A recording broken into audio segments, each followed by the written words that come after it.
Hello everyone, welcome back once again in this YouTube channel for online classes for chemistry. You are watching now the hydrogen classes for chemistry and मैं हूं तिरपाल और आज हम start करते हैं next topic जो काफ़ी इंपॉर्टेंट है। आपको याद होगा हमने लास्ट क्लास में स्टार्ट किया था सेकंड चैप्टर हमारा 11th क्लास का, जिसमें हमने सबसे पहला टॉपिक पढ़ा था introduction of the structure of atom and साथ में हमने पढ़ा था discovery of electron. Discovery of electron को ही हमने दूसरा नाम दिया था कैथोड रे एक्सपेरिमेंट और उसी को ही हम बोलते थे क्या, डिस्चार्ज ट्यूब एक्सपेरिमेंट। तो उस एक्सपेरिमेंट को स्टडी करने के कुछ समय बाद डिस्कवरी हुई प्रोटॉन की। तो प्रोटॉन की डिस्कवरी किसने की, कैसे की, तो प्रोटॉन की डिस्कवरी के लिए क्या क्या स्टडीज की गई, आज हम वो पढ़ेंगे। तो प्रोटॉन की डिस्कवरी स्टार्ट करते हैं कि क्या पढ़ा गया उस समय, तो हमें क्या समझना है इसके अंदर। तो जो हमारा आज का टॉपिक है उसका नाम है डिस्कवरी ऑफ प्रोटॉन।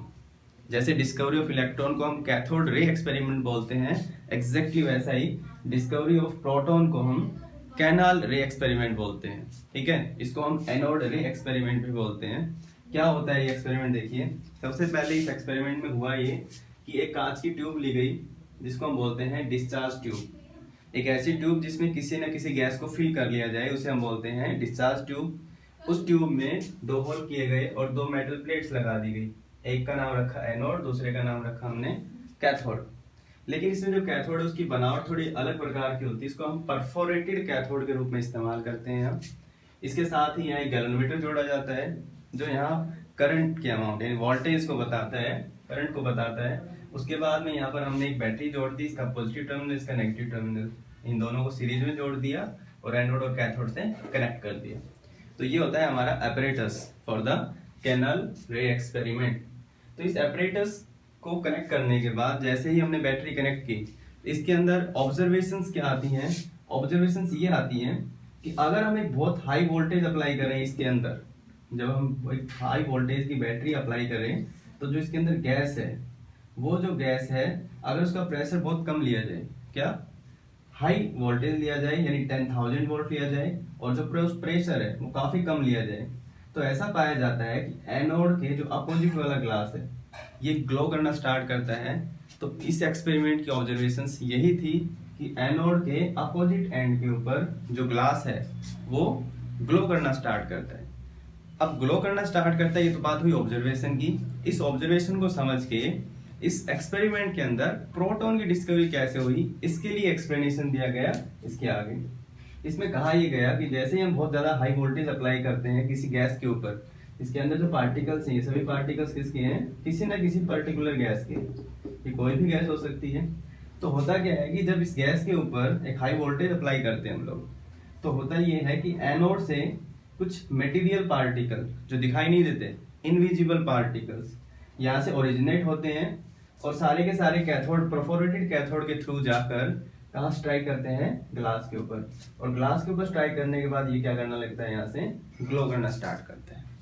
तो ये था एक्सप्लेनेशन। इसका मतलब ये हुआ कि एनोड से कुछ इनविजिबल पार्टिकल निकलते हैं, जो इनविजिबल पार्टिकल कहाँ जाके स्ट्राइक करते हैं, परफोरेटेड कैथोड के पास होते हुए कहाँ स्ट्राइक करते हैं, ग्लास के ऊपर। इसलिए ग्लास को क्या करते हैं, ये ग्लो करना स्टार्ट कर देते हैं ग्लास।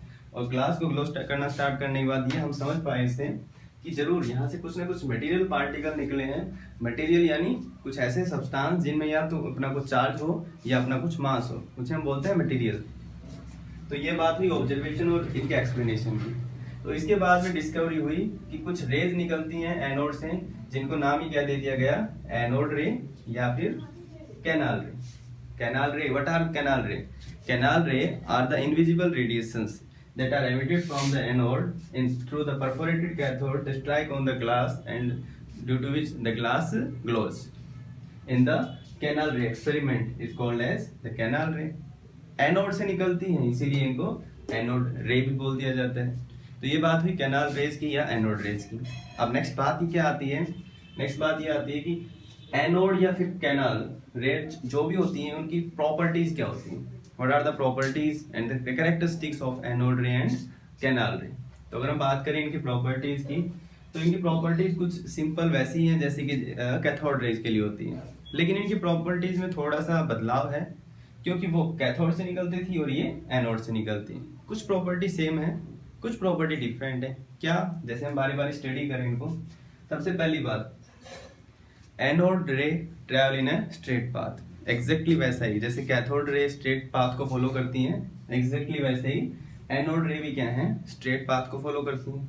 दूसरा, made up of material particle, जैसे कि जैसे कैथोड रे सारे के सारे मटेरियल पार्टिकल से बनी होती हैं, एग्जैक्टली वैसे ही जो एनोड रे है वो भी क्या है, मटेरियल पार्टिकल से बनी होती है। यानी ये जिन पार्टिकल से बनी होती हैं उनमें कुछ अपना मास होता है या अपना कुछ चार्ज होता है। ठीक है, next, the particle constituting cathode ray are positively charge. ऐसा पाया गया एक्सपेरिमेंटल स्टडीज में कि जो भी एनोड रे बनी होती है वो एनोड रे जिस मटेरियल से बनी होती हैं उन मटेरियल पे कैसा चार्ज पाया जाता है, पॉजिटिव चार्ज। ठीक है, और कैथोड रेज के अंदर कैसा चार्ज पाया जाता है, negatively charge. Next, the charge by mass ratio for different gases comes out to be different. ये काफी इंपॉर्टेंट पॉइंट है। देखो इसमें क्या होता है, हम यहाँ अलग अलग प्रकार की गैस लेते हैं, तो जब भी हम अलग अलग यानी डिफरेंट गैसेस लेंगे, सभी के अंदर जो चार्ज बाय मास का जो रेशियो आएगा वो सभी के अंदर क्या आएगा, वेरिएबल आएगा, अलग अलग आएगा। लेकिन ऐसा कैथोड रे एक्सपेरिमेंट में नहीं था। कैथोड रे एक्सपेरिमेंट में चार्ज बाय मास रेशियो सभी के सभी गैसेस के लिए सेम आता था, लेकिन यहाँ पर क्या होता है, सभी गैसेस के लिए डिफरेंट्स आते हैं। ठीक है, charge on the particle comes out to be different, right. The mass of particle comes out to be different but nearly equal to the atomic mass of gas. देखो ऐसा देखा गया, जैसे कोई भी गैस, जैसे हाइड्रोजन गैस है, hydrogen gas के ऊपर जो मास है वो लगभग कितना आता है, उसके एटॉमिक मास के बराबर, जिसका मतलब कितना होता है, 1 एटॉमिक मास यूनिट। बात की जाए हीलियम के लिए, हीलियम के लिए मास आता है 4 यूनिट। इसका मतलब ये हुआ कि जो भी मास होगा उस गैस के, एटॉमिक मास होगा, लगभग उतने ही क्या आते हैं उसके अंदर चार्ज, उतना ही क्या आता है उसके अंदर, सॉरी, मास। तो पर्टिकुलर किसी भी गैस को हम जब एक्सपेरिमेंटल सेटअप में लेते हैं तो उसका जो मास आता है वो लगभग कितना आता है, उसके एटॉमिक मास के बराबर। ठीक है, next, the mass of particle comes out to be different but nearly equal to the whole number of other gases. Positive charge comes out to be simple whole number mass emitted by the hydrogen. देखो हुआ क्या, जब हम यहाँ hydrogen gas लेते हैं, किसी भी गैस में से अगर हम यहाँ हाइड्रोजन गैस लेते हैं तो हाइड्रोजन के लिए जो पॉजिटिव चार्ज की अमाउंट है वो सबसे कम आती है, लाइटेस्ट। इसका मतलब ये कि हाइड्रोजन एटम में सबसे कम पॉजिटिव चार्ज पाए जाते हैं। लेकिन हाइड्रोजन के अलावा अगर हम हीलियम लें या कोई भी दूसरी गैस लें, ऑक्सीजन लें, नाइट्रोजन लें, उन सभी गैसेस का जो भी चार्ज आएगा वो चार्ज हाइड्रोजन से ज्यादा आएगा और हाइड्रोजन के मास का होल नंबर मल्टीपल आता है। जैसे हाइड्रोजन के लिए मास आता है सपोज 1 यूनिट, तो हीलियम के लिए मास पाया जाता है 4 यूनिट। इसका मतलब 1 मल्टीप्लाई बाय 4। इसका मतलब ये हुआ कि हाइड्रोजन के लिए पॉजिटिव चार्ज की वैल्यू सबसे कम, यानी हाइड्रोजन में सबसे कम पॉजिटिव चार्ज पाया जाता है, जबकि दूसरी गैसेस के अंदर हाइड्रोजन के मल्टीपल के रूप में चार्ज पाए जाते हैं। ठीक है, next property, the mass of charge particle is this. जब पर्टिकुलर एक चार्ज का मास पाया जाता है तो मास की वैल्यू कैलकुलेट की जाती है 1.67262 इंटू 10⁻27 किलोग्राम। यानी एक पॉजिटिव चार्ज पार्टिकल का ये क्या होता है, मास होता है। और पॉजिटिव चार्ज पार्टिकल के ऊपर जो पॉजिटिव चार्ज है वो कूलाम में कितना पाया जाता है, 1.6022 10⁻19 कूलाम। तो ये सारी की सारी स्टडीज हैं एनोड रे की प्रॉपर्टीज के लिए और ये डिस्कवरी ऑफ प्रोटॉन के लिए। प्रोटॉन का मतलब ही होता है पॉजिटिव चार्ज, तो यहीं से इस चार्ज का क्या रख दिया गया, नाम रख दिया गया। पॉजिटिव चार्ज पाया जाता है, किसी एटम में पाया जाता है, एलिमेंट्स में पाया जाता है, तो नाम रख दिया गया प्रोटॉन। उसके बाद में बात आती है about the definition of proton. तो अभी एक्सपेरिमेंटल स्टडीज के बाद जो हमारे पास रिजल्ट्स आए उनसे हम लिखते हैं डेफिनेशन ऑफ प्रोटॉन।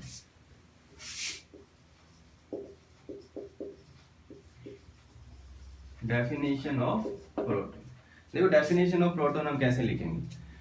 प्रोटॉन के बारे में जो भी प्रॉपर्टीज हमने पढ़ी हैं उनको ही हम डिफाइन कर सकते हैं कैसे। The proton is defined as the subatomic particle that carry one unit कितना 1.6 इंटू 10⁻⁻19 कूलम। जो वैल्यू कैसी होती है, positive charge and mass nearly equal to mass of an one hydrogen atom.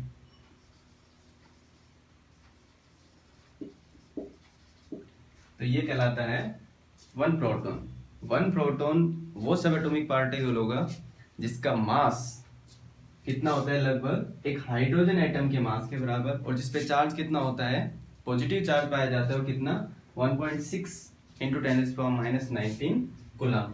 अगर एग्जैक्ट वैल्यू इसकी देखी जाए तो वैल्यू होती है 1.6022 इंटू 10⁻⁻19 कूलम। इसे हम बोलते हैं क्या, प्रोटॉन। अब बात आती है प्रोटॉन की डिस्कवरी, सारा का सारा एक्सपेरिमेंटल सेटअप किसने किया? ये सारा का सारा एक्सपेरिमेंटल सेटअप किया गोल्डस्टेन ने। तो Goldstein is the discoverer of proton. ठीक है, तो प्रोटॉन की स्टडीज में इतना ही है। Proton is nothing but it is opposite carrying charge than a electron. एक इलेक्ट्रॉन पे जितना चार्ज होता है उसका बिल्कुल अपोजिट चार्ज किस पे पाया जाता है, प्रोटॉन पे। इलेक्ट्रॉन पे चार्ज होता है कितना, इसका नेगेटिव टाइम -1.6 इंटू 10⁻⁻19 कूलम। ठीक है, तो प्रोटॉन की स्टडी में इतना ही है। इसके बाद आती है बात ओरिजिन ऑफ प्रोटॉन। ठीक है, ओरिजिन ऑफ प्रोटॉन या फिर ओरिजिन ऑफ कैनल रे। तो इसके अंदर अगर हम बात करें ओरिजिन ऑफ एनोड रे, तो ओरिजिन का मतलब होता है कि एनोड रे कहाँ से बनती है।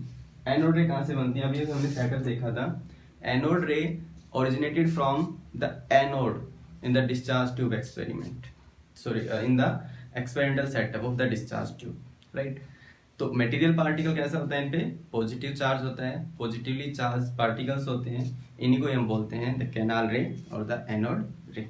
ठीक है, तो अब नेक्स्ट बात आती है इन दोनों सब एटॉमिक पार्टिकल्स के बाद जो थर्ड हमारे पास सब एटॉमिक पार्टिकल होता है वो। तो थर्ड सब एटॉमिक पार्टिकल क्या होता है हमारे पास, न्यूट्रॉन। हम न्यूट्रॉन के बारे में डिस्कस करते हैं।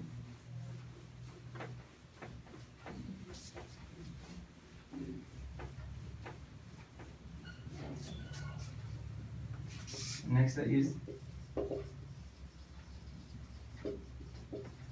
Discovery of neutron. देखो न्यूट्रॉन की जो डिस्कवरी है वो डिस्कवरी तो की थी चैडविक ने, लेकिन जो काम शुरू किया वो किसने किया, मोसेली ने। देखो मोसेली ने क्या किया, सबसे पहले सेकंड जो हमारा काम था discovery of proton. Discovery of proton के बाद सभी एलिमेंट्स के अलग अलग एलिमेंट्स के मास को डिटरमाइन करने का काम किसने किया, मोसेली ने। Moseley performed many experiment to determine the mass of the elements, right. तो उन्होंने बाद में ये पाया कि बहुत सारे एलिमेंट्स का जो मास है वो उसके अंदर पाए जाने वाले प्रोटॉन के मास के सम के बराबर नहीं था। एक्चुअली में उनका मास कुछ ज्यादा पाया गया। देखो इलेक्ट्रॉन का mass is much less then mass of proton. जो इलेक्ट्रॉन का मास होता है वो प्रोटॉन के मास से बहुत कम होता है। इसीलिए किसी एलिमेंट का जो टोटल मास है वो लगभग किसके अंदर माना गया था, प्रोटॉन के लिए। कब तक, डिस्कवरी ऑफ प्रोटॉन तक। लेकिन बाद में क्या हुआ, बाद में ये पाया गया कि total mass of an element is greater than sum of mass of protons. कि एक एलिमेंट में जितने प्रोटॉन्स हैं उनके सम कर दिए जाएं तो उससे भी ज्यादा किसका मास पाया जाता है, मास ऑफ क्या, मास of an element.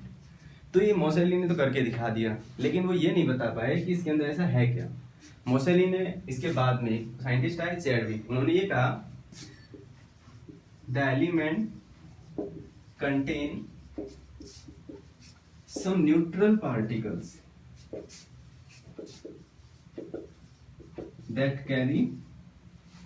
that are messy। बस यहीं से डिस्कवरी किसकी हुई, न्यूट्रॉन की।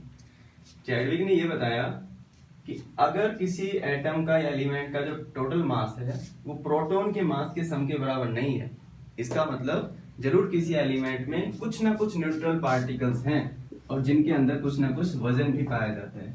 तो इससे ही डिस्कवरी किसकी खोज करने की शुरुआत हो गई, किसी न्यूट्रल पार्टिकल की। वो कौन से पार्टिकल, वो पार्टिकल कौन से हैं उसके लिए करवाए उन्होंने, they bombard the lighter particles with alpha particle. उन्होंने सबसे पहले क्या किया, कुछ लाइटर पार्टिकल लिए, जैसे बेरिलियम। बेरिलियम की बात करें तो बेरिलियम का एटॉमिक नंबर होता है 4, मास नंबर होता है 9, ठीक है। इसकी रिएक्शन यानी इसके ऊपर बम्बार्डमेंट करवाई उन्होंने अल्फा पार्टिकल। हीलियम के एटम को या न्यूक्लियस को हम क्या बोलते हैं, अल्फा पार्टिकल। तो अल्फा पार्टिकल जब किसी लाइटर पार्टिकल से स्ट्राइक करते हैं तो ये क्या करते हैं, ये न्यूक्लियर रिएक्शंस देते हैं। तो इससे बना क्या, बेरिलियम और हीलियम इन दोनों मिलके बनाते हैं कार्बन 6, और ये बनाते हैं यहाँ पर 13 प्लस 12, और आगे कितना बच गया, न्यूट्रॉन 0 1। इसे हम बोलते हैं द न्यूक्लियर केमिकल रिएक्शन। तो इसके अंदर अगर हम बात करें न्यूक्लियर रिएक्शन इसको क्यों बोलते हैं, एक होती है केमिकल रिएक्शन और एक होती है nuclear chemical reaction. Chemical reaction में जस्ट क्या होता है, रिएक्टेंट और प्रोडक्ट में नए कंपाउंड्स बन जाते हैं, लेकिन न्यूक्लियर रिएक्शन में न्यूक्लियस ही नए बन जाते हैं। न्यूक्लियस ही नए बनने का मतलब न्यू टाइप के एटम्स बनते हैं डिफरेंट एलिमेंट्स। हमारे पास था बेरिलियम और हीलियम, इन दोनों ने मिलकर क्या बना दिया, कार्बन, एलिमेंट ही नया बना दिया। इसका मतलब ये न्यूक्लियस के अंदर होने वाली रिएक्शंस हैं, तो नाम ही दे दिया गया इनको न्यूक्लियर रिएक्शन। तो इस रिएक्शन में देखो क्या समझ में आता है हमें, when the alpha particles strike on the lighter particle they produce some of the particle which does not carry charge but carry mass। तो इसे नाम दिया गया न्यूट्रॉन। न्यूट्रॉन मतलब the particle that does not carry any charge but they have mass, ठीक है। तो neutron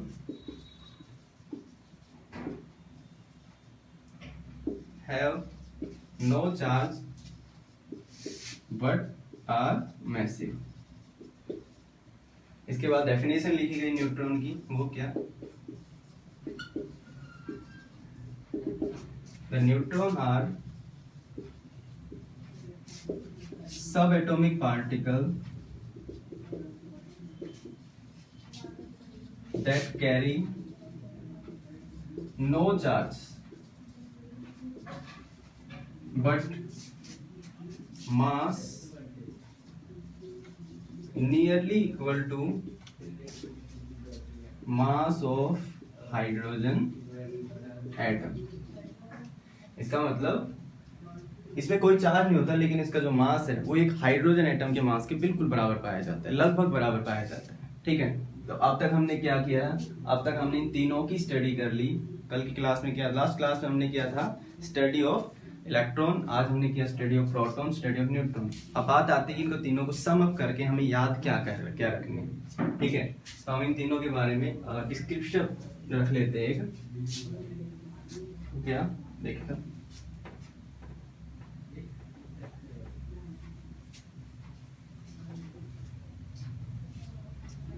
एक टेबल बनाते हैं। जैसे एक सीरियल नंबर ले लिया हमने,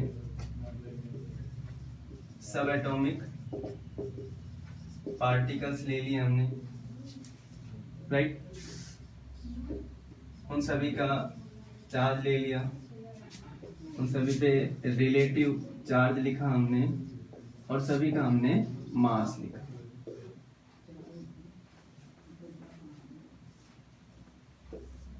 राइट। अगर हम बात करें सबसे पहला सब एटॉमिक पार्टिकल हमने कौन सा स्टडी किया, इलेक्ट्रॉन। तो इलेक्ट्रॉन का स्टडी की थी हमने जब उसके जो डिस्कवरी हुई, राइट।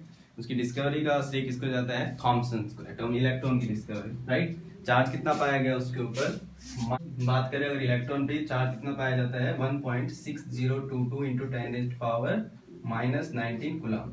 लेकिन चार्ज ऑन इलेक्ट्रॉन है तो सामने कैसा साइन होता है इसके ऊपर, नेगेटिव, ठीक है।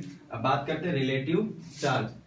जब भी हम इलेक्ट्रॉन पे चार्ज लेते हैं तो इसको -1 से डिनोट करते हैं, ठीक है। इसका मास कितना होता है इलेक्ट्रॉन पे, 9.10393। This is the mass of 939 into 10⁻31। जो यूनिट होती है इसकी हम लेते हैं किलोग्राम में। इसके बाद नेक्स्ट टर्म आता है सेकंड, प्रोटॉन। प्रोटॉन की डिस्कवरी अभी हमने स्टडी की, तो प्रोटॉन के डिस्कवरर कौन थे? गोल्डस्टेन। तो प्रोटॉन पे जो चार्ज पाया जाता है वो कितना? Positive 1.6022 × 10⁻⁻19 coulomb. प्रोटॉन पे जो चार्ज है वो इलेक्ट्रॉन के चार्ज के बिल्कुल अपोजिट है, ठीक है। तो रिलेटिव चार्ज भी बिल्कुल अपोजिट। बात करें अगर मास की, तो मास कितना पाया जाता है? 1.67262 × 10⁻⁻27 kilogram. This is the mass of one proton atom. Next third one, when we study about the subatomic particle neutron. तो न्यूट्रॉन की जो भी कैरेक्टरिस्टिक्स हैं अभी हमने स्टडी किया था, that neutron have never charge. जब चार्ज ही नहीं है तो रिलेटिव चार्ज भी जीरो। लेकिन अगर मास की बात करें तो मास कितना होता है? 1.67493 × 10⁻⁻27 किलोग्राम। तो इन तीनों की अगर हम बात करें तो प्रोटॉन न्यूट्रॉन के कंपैरिजन में अगर ये मास देखा जाए 10⁻27 मल्टीपल और यहाँ 10⁻31, this is negligible. The mass of electron is negligibly small, but the mass of neutron is somewhat greater than mass of proton. जो mass of neutron है, mass of neutron is somewhat greater than mass of proton. ज्यादा फर्क नहीं होता, लेकिन mass of neutron है वो slightly greater than किसने होता है भाई? मास ऑफ प्रोटॉन्स। तो बस यही है इस प्रोटॉन, इलेक्ट्रॉन और न्यूट्रॉन की डिस्कवरीज के अंदर। तो हमें बहुत सारी बातें जो हैं वो हमें से याद भी रखनी है चैप्टर पढ़ते वक्त और इस चैप्टर में आगे भी, ठीक है। तो इससे आगे की क्लासेस में हम पढ़ेंगे theories of atomic model. Atom के अंदर इलेक्ट्रॉन, प्रोटॉन, न्यूट्रॉन पाए जाते हैं, ये हमने पढ़ लिया, ठीक है। ये एक्सपेरिमेंटल स्टडीज थी सारी। अब हमारे काम का आता है क्या? The atomic theories of an atom. बहुत सारी थ्योरीज आई एटम को समझने के लिए, जैसे Thomson atomic model, Rutherford atomic model, उसके बाद बोहर एटॉमिक मॉडल, फिर हम पढ़ते हैं क्लासिकल एटॉमिक मॉडल्स, राइट। तो इन सभी को इस चैप्टर के अंदर स्टडी करेंगे बारी बारी। तो नेक्स्ट क्लास में हम स्टार्ट करेंगे एटॉमिक मॉडल्स, ठीक है। तो आई होप आपको ये सारी क्लास आज की समझ में आई होगी। इसमें कोई भी डाउट है तो आप कमेंट करें। तो इस तरह की अच्छी वीडियोज आपको मिलती रहें, तो इसलिए आप हमारे चैनल को सब्सक्राइब करें और इन वीडियोज़ को लाइक करें। Okay, thank you.